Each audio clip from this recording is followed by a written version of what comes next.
নমস্কাৰ সকলোকে পুনৰবাৰ স্বাগতম জনাইছো শিক্ষকসকলৰ বহু পুৰণি এটি সমস্যা সমাধান হ'ব গৈ আছে আমাৰ ৰাজ্যৰ মুখ্যমন্ত্ৰী ডক্টৰ হিমন্ত বিশ্ব শৰ্মাই এটি ভাল খবৰ লৈ আহিছে শিক্ষকসকলৰ কাৰণে আমি সকলোৱে জানো যে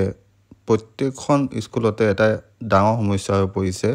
শিক্ষকৰ অভাৱ ছাত্ৰ-ছাত্ৰী অনুপাতে শিক্ষক নাই বা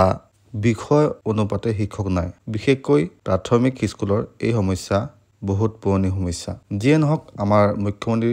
ডক্টৰ হিমন্ত বিশ্ব শৰ্মা এই সম্পৰ্কে কি কৈছে চাও আহক এখন স্কুল থাকক কিন্তু সেইখন স্কুলত প্ৰতিটো ক্লাছতে এজন শিক্ষক থাকে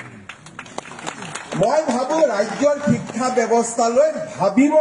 নোৱাৰা পৰিৱৰ্তন আহিব স্কুল কমিব কিন্তু চৰকাৰৰ খৰচ নকমে কাৰণ number of teachers will be মোৰ আজি যদি অসমত 1 লাখ শিক্ষক আছে শিক্ষক 2 লাখ হ'ব কিন্তু স্কুল আমাৰ কমিব যাতে এখন স্কুলত আমি প্ৰত্যেক ক্লাছত এজন শিক্ষক দিব পাৰো instead of number of schools এই বিষয়ত আমি সিদ্ধান্ত ল'ব উপযুক্ত নহয় মই ভাবো আমাৰ ৰাজ্যৰ শিক্ষাৰ লগত অতি নিবিড়ভাৱে জড়িত 10 গৰাকী শিক্ষক প্ৰাক্তন শিক্ষক শিক্ষাবিদক লৈ এখন কমিটি কৰিব লাগে কেনেকে লাহে লাহে অসম পাৰ ক্লাছ 1 শিক্ষকলৈকে যাব পাৰে আৰু তেতিয়াহে অসমৰ শিক্ষা ব্যৱস্থা ৰূপান্তৰ হ'ব অসমৰ শিক্ষা ব্যৱস্থাৰ পৰিৱৰ্তন হ'ব মই ভাবো যে নাম্বাৰ অফ স্কুলত কৈও আমি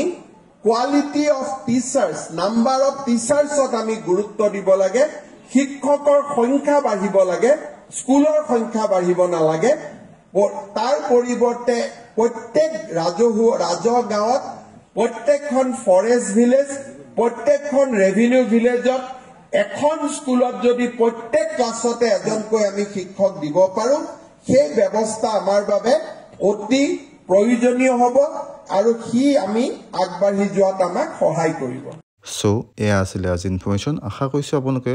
ভিডিঅ'টি চাই উপকৃত হৈছে লগ পাম আন এটি ভিডিঅ'লৈ তেতিয়ালৈকে ষ্টে হেল্ডি বাই বাই জয় অসম জয় হিন্দ